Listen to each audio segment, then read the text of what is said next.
Hello and welcome to Becky Live. I'm Becky Andre, and I'm going to be your host for an intimate conversation about various leadership topics. My focus is to provide a few frames or ways of exploring a topic that will really expand your awareness and thinking. And my hope is that this isn't just a consumption of knowledge, rather that it sparks your thinking and that you want to discuss with others around you. I encourage you to sit back and see what emerges for you. The frames part of Becky Live are recorded, so my thoughts around this, and then it's posted on the YouTube channel. You can go and look at our channel to see other topics that I've covered. But the intimate conversation is not recorded, and that happens when you join me live. So if you're interested in joining a live session, sign up for our newsletter so that you're notified, or you can follow me on LinkedIn. Both of those links will be in the comment section of this video. So today, I'm going to be talking about systems thinking, but I'm going to be taking a systems thinking approach and looking through that lens at how we conceptualize leadership. And so I'm going to be covering some definitions. That's usually where I start. I'm going to be looking at some different ways that individuals have approached systems thinking, and kind of explore kind of how those different things are. I'm going to share my curiosity, and then I'm going to share just some things that I feel might be missing from that experience. So that's what we're going to be covering today, and I'm going to just jump right in. So definitions. So there really isn't like an origin. I couldn't find an origin of system thinking, but if we break it down into system and thinking, all right. So system is really the whole creation of the universe, an arrangement or a system, that organized whole, that whole compounded of parts.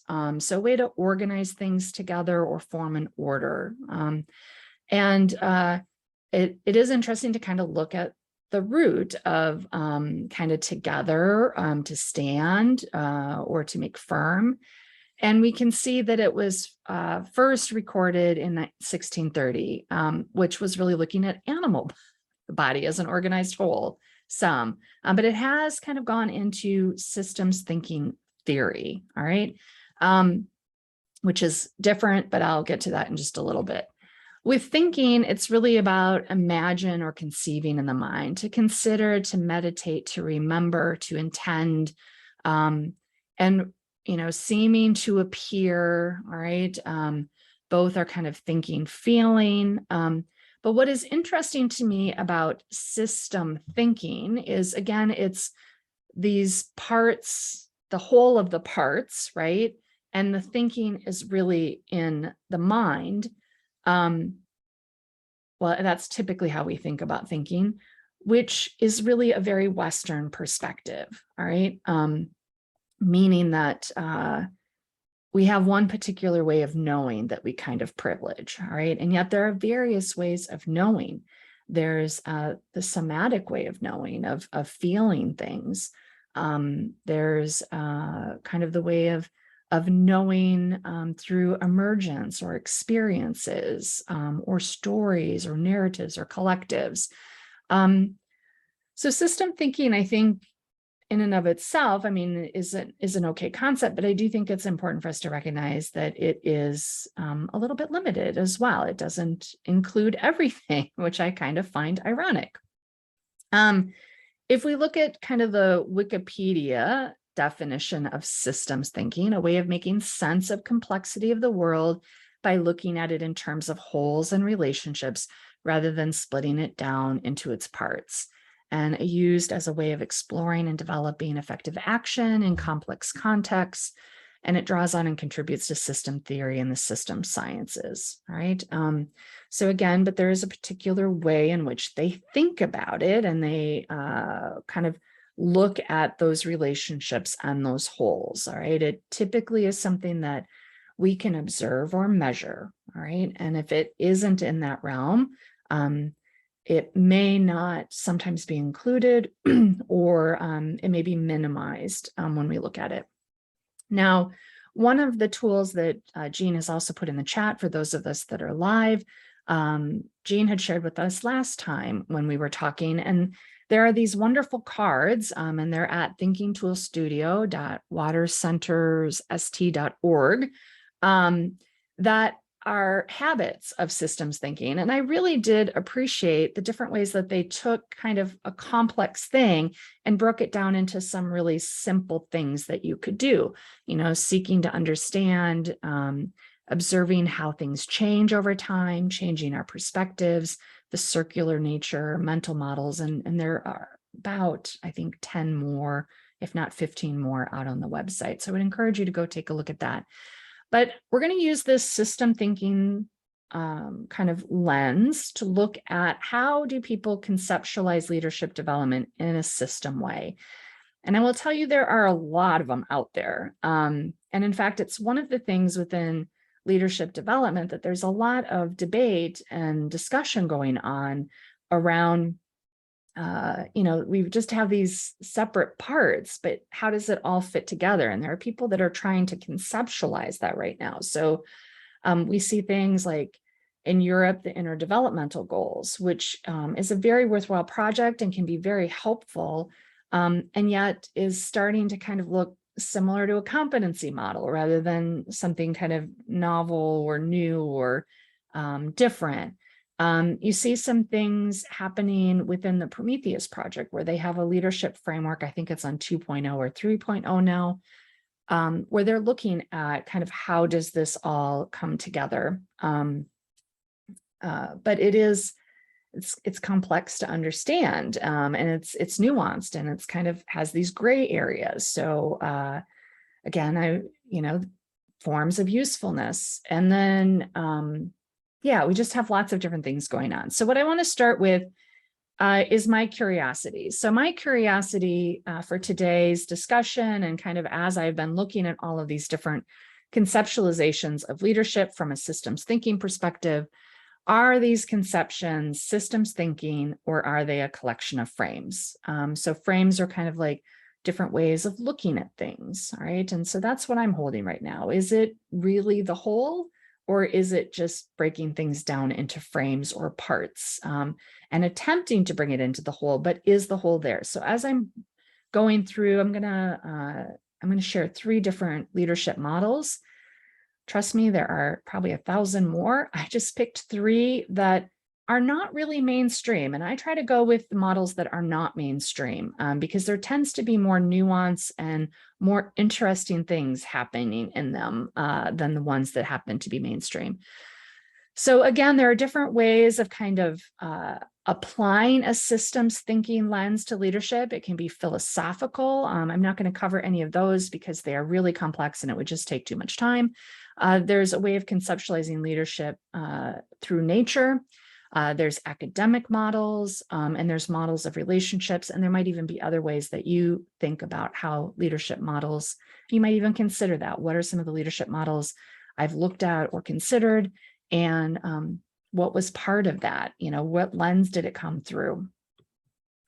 So I want to start with my colleague, Dr. Richard Clayton, who's been posting some really kind of wonderful posts lately around leadership.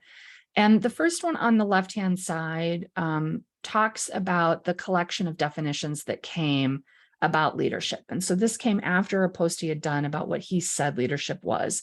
And so a lot of people shared different things. And so we can see these different things, and we see a systems kind of lens to it. Leadership is seeing a possible future and making it happen. Leadership is the art of influencing others and environments directly and indirectly, and the skill of creating conditions for sustained organizational success to achieve desired results. Again, Tom Bohink is part of conceptualizing the leadership framework, which is on 3.0. So again, they're trying to make sense and bring things in. Leadership is an intended reality phantom created under a collective psychosocial influencing dynamic sublimated. I'm not going to go into all of these. You can read them. You can pause it if you're watching this afterwards. But there are a lot of words and there's a lot of meaning that is brought into these short little definitions. And these definitions oftentimes, have really robust models behind them. And where Dr. Richard Clayton is kind of landing. He's extended Dr. Simon Western's, and he's worked with Graham Barkis to look at this, that leadership is a psychosocial influencing dynamic through which intention is turned into reality through collective action. So again, trying to conceptualize that system, right? What are the parts and how does that show up as the whole? And I do really like where Dr. Clayton is going around leadership maturity questions of kind of this awareness that things may be emergent. And we do know this developmentally, that we see things differently at different aspects. And I think that's one thing as I look at some of these models. And of course, I have a developmental lens that I view the world through, but I do think about that. How might someone at different levels and awarenesses of thinking be able to interpret this model or be able to lean into and do? All right.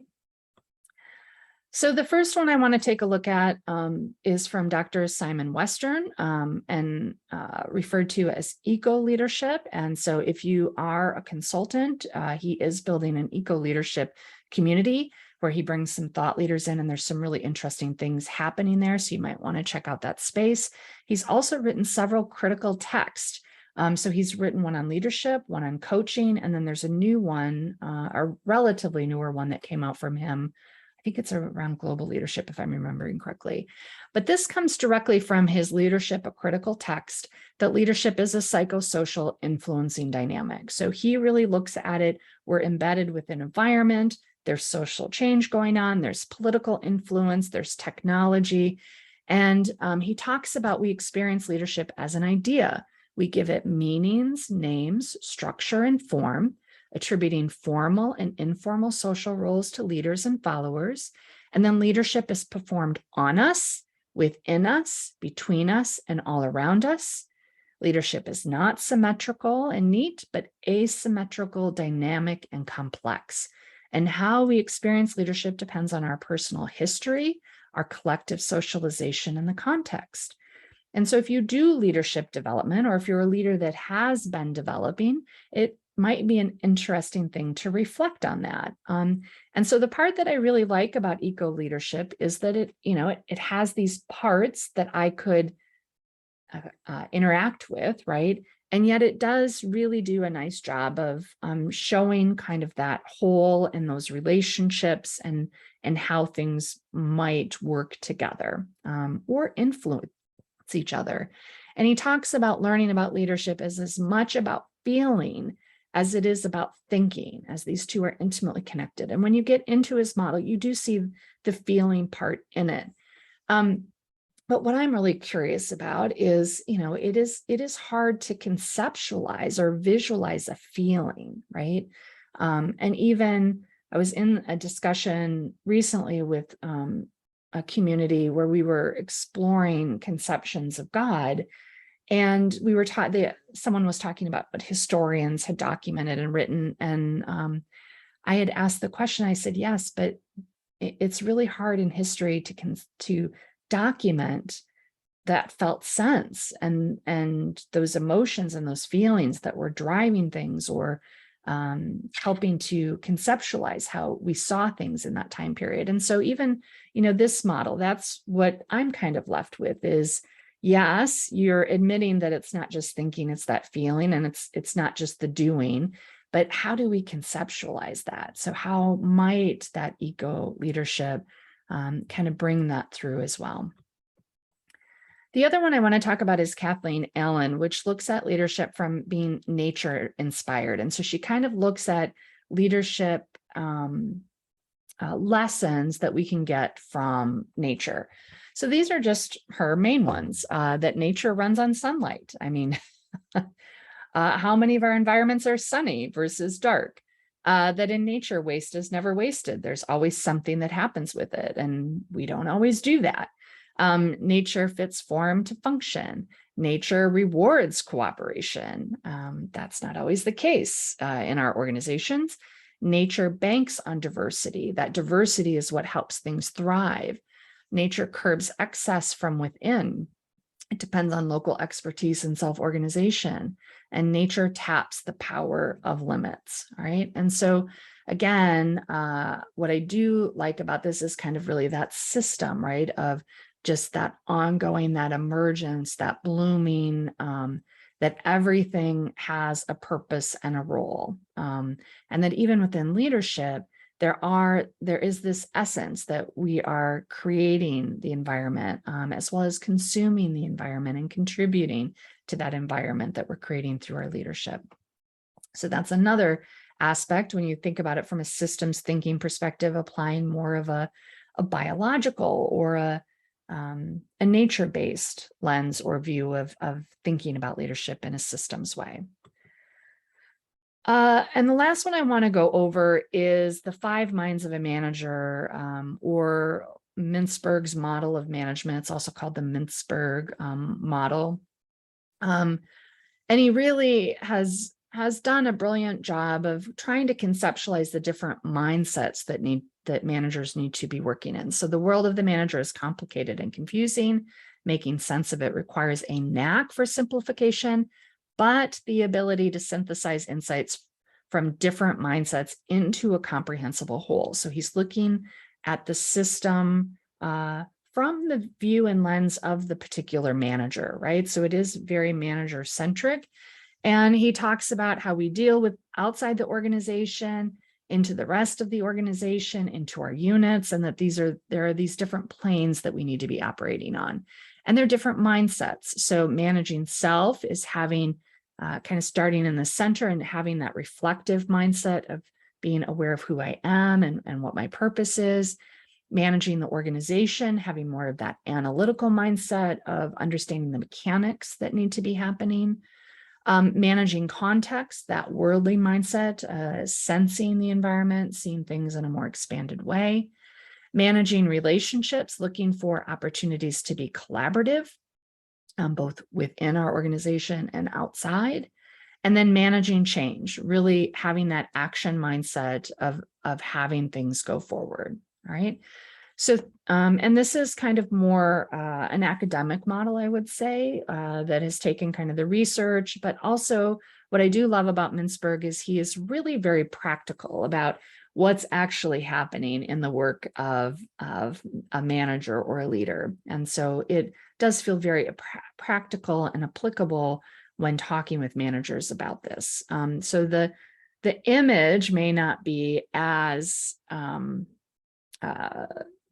accessible, but once you start talking about the different mindsets, it does feel, in my experience, it has felt very accessible to them. But I think as I look at these models, and I'm not sure I have an answer for it, but I really think there are kind of 2 things that tend to be missing.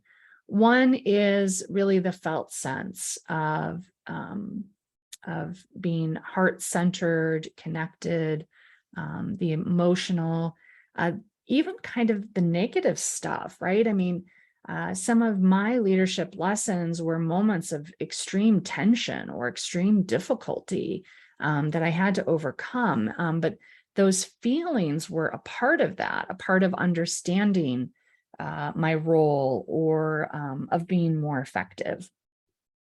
So I'm curious, how might we bring that more fully into these models? And again, the models I showed one from a female perspective, but even that, Kathleen, I mean, in her book, she talks about kind of the felt experience, but the model doesn't really bring that through, right? And we have a lot of male-oriented models that are more logic-oriented, which is great, but I'm really curious, how do we bring out that felt experience? And then the other aspect that I feel is missing in all of the models that I discussed, but I'll be curious to hear what the people that are live with me think, is the emergent aspect. The aspect that there is always this new knowing that is becoming. It's kind of like a kaleidoscope. All the pieces are there, but every turn I see something different. And again, it doesn't always have to be developmental. It could just be an experience where maybe I'm not thinking differently, but I'm seeing the pieces in a new way. And so when I think about leadership, I think about it more as from a systems thinking perspective, I think about it as more of the kaleidoscope of you have all of these components that are shifting and emerging, depending on the individuals, depending on the context, and depending on how all of those pieces are showing up. So, if you're watching it after the fact, it's a good time to kind of be reflective and see what's coming up for you. For those of you that are live with me, it's a time for you to start thinking about what questions you might have or additional things you might want to add, or different ways in which you've now kind of conceptualized either systems thinking or leadership. So I want to thank you for joining me today, or thank you for watching this video afterwards. Vertical Leadership Consulting focuses on helping leaders thrive in complexity. So if you need help or support with that, feel free to reach out. We'd love to be able to help you. And otherwise, sign up for our newsletter, and thanks so much.